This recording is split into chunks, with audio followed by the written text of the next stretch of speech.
Welcome to Burlap Teachers. Enjoy the video. You begin by confirming the fastener is a one-way screw and noting its size.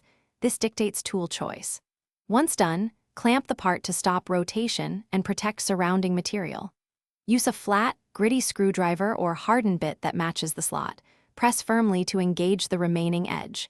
If the slot is stripped, score a notch with a rotary tool to create purchase. Make sure to maintain steady downward pressure so the tool bites rather than slips. Once you have a groove, place a flat bit or screwdriver into that new edge and apply steady, controlled torque. The goal is slow, constant turns, not jerks.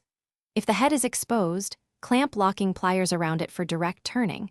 Twist while keeping downward pressure to avoid rounding. When metal resists, heat the head briefly with a soldering iron to expand and loosen rust or thread lock. Then try extraction again. Remember, patience. You finish by cleaning debris and inspecting the hole. If threads are intact, use a tap to chase them and install a new screw. If threads are damaged, fit a threaded insert or helicoil to restore strength. When the screw refuses to move, drill it out using progressively larger bits until the core is gone, then re-tap or install insert. If drilling slips, center with a punch and keep cooling breaks. This prevents heat buildup and tool breakage.